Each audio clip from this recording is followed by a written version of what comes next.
Hello, and welcome to another episode of the Unstoppable Woman podcast. I'm Amira Alvarez. I am the founder and CEO of the Unstoppable Woman, and today I am super excited to bring to you a 4-part series on the female entrepreneur's method for rapidly scaling. In part 1, which we are giving to you today, we are going to be going over goals. Goals are super critical, and yet most people look at them from a very limited perspective, and we are going to blow that open. So please listen in and learn, and then come back and listen to part 2, 3, and 4. We've got a great series for you here, and we can't wait for you to enjoy it. Take care.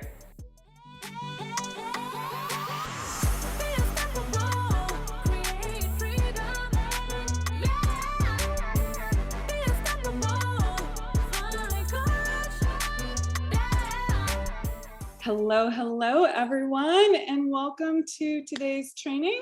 So I'm Amira Alvarez, and I run a business called The Unstoppable Woman, and we help female entrepreneurs really scale their business very quickly, move past the things that stop them, both mentally and tactically, to making their revenue goals faster than they ever thought possible. So I am going to be teaching you the basics of the female entrepreneur's method for rapidly scaling your business. I want to teach you fundamentally what I did to 5 times my income in 1 year. This is not what most people do. And so it's a bit of that extraordinary accelerated income growth. And yet there's a methodology to this, and I've taught a lot of people how to do it. And if you're interested in doing something that most people don't do, but there is a strategy for doing it, I really invite you to listen up, because that's what we're going to be laying out. And one of the things that I really had to do in that, I call it a quantum leap, right? That big jump forward, is that I had to get over the crippling fear that I had when I was really growing my business and taking large steps that I wasn't certain about, that I was uncomfortable about, that I wasn't, kind of fluid. It wasn't in my DNA yet. It wasn't in my cellular nature. I had to learn how to move through those fears that really created a lot of paralysis. So we're going to talk about how to do that, and how to do it without losing your identity as a woman. Because here we are, we're growing our business. There's a masculine and a feminine to it. The masculine is all those tactics and strategies that you absolutely have to have for growing your business. There's no way around that, right? You need the right tactics and strategies. You need to be in action, and you need the right structures. You need to know how to focus and be disciplined and show up consistently and do the things every single day on the regular that are going to grow your business. But as women, we have a nature that we want to foster and really tap into, that is going to allow it to feel like a delight, like you're lit up, like you have a lot of pleasure in your life, that it's not like a monkey is on your back and you're grinding it out and you're really, just always in your masculine. You want the results of being focused and disciplined and structured, but you also want the results of being in your flow and being creative and being receptive and having a much larger life that doesn't make you lose your identity and feel like you have to put yourself in a box as a woman. So let's dive into the model. So I am going to do some drawing with you today to break this down and show you how it works. So what do we want fundamentally in life? I'm going to say that as entrepreneurs, we want money.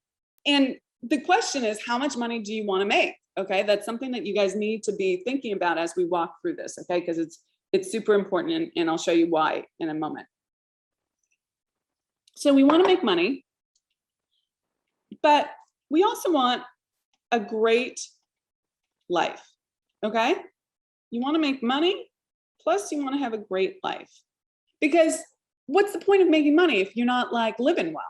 right? If you're not happy, if you're not lit up, if you're not having great sex, if you don't have great relationships, if you aren't healthy, right?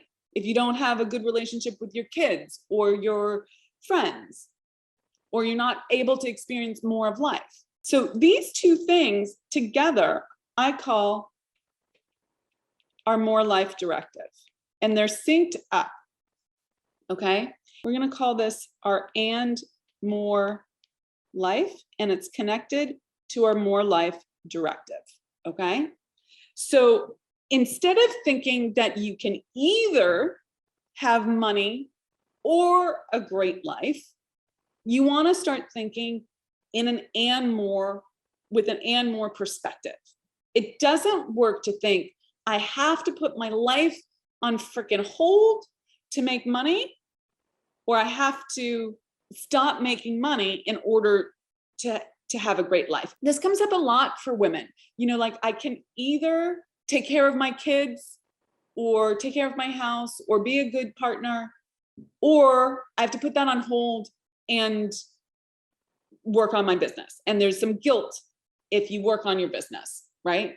If you, and you don't do this other stuff, or you think that I can't, you know, get in great shape because I need to focus on my business. And there's this back and forth, this either or. Now, there is something called the law of sacrifice. It basically says that in order to let something in of a higher nature, you have to let go of something of a lower nature.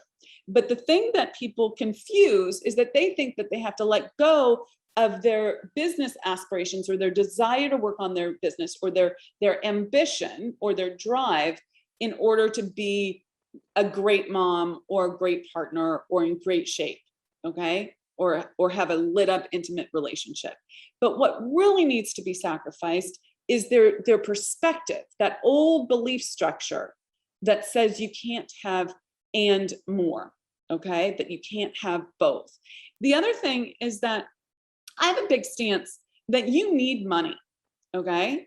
Like you guys need money, okay? There's a book called The Science of Getting Rich by Wallace Wattles. In the first section of it, and I teach from this book often, we have a whole program on the science of getting rich, how to apply the teachings in this book. And the first thing he says is you have a right to be rich, okay? If you want to have a truly great life, you need to have the money in our society. Okay, we don't live on the plains of Africa, or, you know, we're not the Moray in New Zealand, okay? We need money in our society to do things, okay? And if you have a purpose in life, if you want to have a truly great life, if you want to be extraordinary, you need the currency, the money to do what you need to do in this world, whether it's hiring a team, doing advertising, buying clothes to, you know, show up on stage, whatever it is, okay? You need the money to do what you want in this world, to grow your business, to live out your purpose, okay? And so I have a really strong stance that it's not either or, it's about more, and you have to really claim that, okay? Okay, so there are 4 main things that you need to know and to address, 4 components to actually achieving this and more lifestyle, okay? And having more life, having that extraordinary life, okay? The first one is goals, okay? You need to have clear goals. The second one, and we're going to go into this in detail. The second component is you need to have the right beliefs, okay? So then you need to have the right plan. It's not all just how you think, you actually need the right plan. And then you need the right attitude. And we're going to call this being unstoppable, okay? And that's attitude. Okay. And if you have these 4 things in place, you actually can scale super, super quickly. Super, super quick. So let's dive into this goals section. There are 3 things that you need to know about goals. The first one is you need to be clear. You need to clarify your goals. Okay, so what does this mean? This is like goals 101. Okay, this is like, do you have a goal? These are like smart plans, smart goals, right? Are they specific? Are they measurable? Are they actionable? Right? Are they, reasonable and targeted dates, right? Like this is goals 101. You have to be super, super clear about what you want. If you don't have goals set for yourself, you don't have a GPS, okay? You won't know where you're going. And for me, that's super, super, well, not just for me, for everyone, that's super, super important. If you don't know where you're going, how can you create this other piece, which is the plan to get there? Okay. So what I find initially in working with people, even people who are really have been in business for 5, 10, 15 years, they don't have clear goals set up, or they're not big enough goals, which brings us to the second piece here, which is you need stretch goals, okay? Because there's 3 types of goals. You can have a sideways goal. That means you're just doing what you've always done, okay? You made 100K last year, you're gonna make 100K this year. You're just going sideways, right? It's just the same thing. Or sometimes what happens for people is they've built a business, and let's say it makes 250 a year, or let's say it makes $1 million a year. And instead of figuring out the challenging things that you need to figure out and growing yourself and growing how you do the business so that you can really scale that business, you stop and you start another business. And that's a sideways goal. I'm going to get that business to 250, or I'm going to get that business to $1 million, because that's your set point. You know how to do that, but you don't know how to go beyond that. And part of the way you can get beyond that is by setting stretch goals. So we don't want sideways goals, and we don't want the second type of goal, which are step goals, okay? Step goals are, I did 100K last year, I'm gonna go for 150 this year, or 125 this year, okay? It's more than what you did last year, for sure, but it's not significant. It's not a quantum leap. And here's the thing, guys. You will not do the hard things unless you have something that is so important to you, that's big enough, that excites you enough, that it gets you out of bed every morning. And generally speaking, it's going to scare you, okay? It's gonna be so exciting that you don't know if you can actually do it, okay? So if you think about this, I picked $1 million. I was at 138. And I picked $1 million as what I was going for. And I didn't know how I was going to do that. Let me just tell you, I did not know how I was going to do that. I had no freaking clue how I was going to do that. But I wanted it, and I wanted it badly enough. Does that make sense, you guys? That when I chose something that was so important to me, like that excited me so much, I then would push through the limits that I had, my belief issues, which we'll get to in a moment, but my belief issues over here are solved in some ways by having a big enough goal, having a stretch goal. But most people do not want to claim a stretch goal because they are afraid of not achieving it.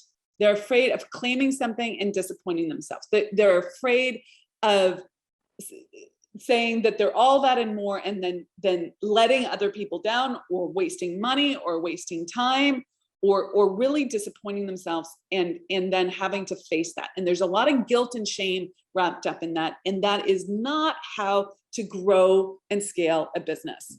Okay, it just doesn't work. You're going to go incrementally. If you want to go quickly, you have to choose a goal that excites you enough that you're scared. Okay, that is like, how the heck am I going to do that? Now, I will tell you that that is the case for probably the first 2 or 3 years. After that, like now I have business goals, then I'm like, oh yeah, I am excited about that, but it doesn't scare me because I understand this methodology and I know how to put it on repeat. Okay, so I know how to execute. But when in the beginning, you don't know how to execute. Okay, so you do have some fear about disappointing yourself, but there's a whole process for letting that go. So this is about really claiming your stretch goals, and this is about having more life. Okay, going for more, not feeling limited, not making yourself small. Okay, and the third part, which I've already sort of touched on here, is desire. Okay, I talk a lot about desire. You have to own your desire. This is what you really want, not what your great uncle thinks you should have, not what your mother thinks you should have, not what your partner thinks you should have, not what your kids thinks is appropriate, but what you want. And most women have been so trained to suppress their desires, to put everyone else first and make it feel like it's wrong to claim what they want. I was just talking to a client yesterday. We had a whole conversation about how she's just now stepping into being a woman who knows what she wants. But for many years, she didn't know what that was. And she always put other people first. And she still does. I mean, she hasn't fully claimed her desires yet. But we had a whole conversation about like your next step in order to make this the best thing that could have happened in your life instead of the worst thing that could happen in your life is for you to fully claim your desire of what you want next and go for that. So you do have to claim your desires. Now, I want to add something here. These desires need to be true desires, okay? Which means that they can't be what I want. I can't want it badly enough for you, okay? You've got to want it. And the people who are successful, this is a writer downer, okay? The people who are successful want it badly enough. They know that it's going, that like they can't unwant it. It's got a hook on their heart, and that this is part of your purpose in life, okay? And not to deny those desires, but to recognize I have to move through the challenges that are in front of me right now in order to execute and achieve this big desire. And that will unfold my path and help me step into my purpose. I didn't know what my purpose was 8 years ago. Okay, I just didn't. And in fact, when people talk about purpose, I was like, really, purpose? I just want to make some money, right? Like, seriously, I just wanted to not be freaked out about having enough money. I wanted to be able to go on Amazon and buy whatever I wanted, whenever I wanted. Okay, I didn't want to have to think about, can I afford that? Can I not afford that? Maybe I should buy this, maybe I shouldn't, maybe I should buy this instead. I just wanted to have enough money so that I could just buy what I wanted to buy.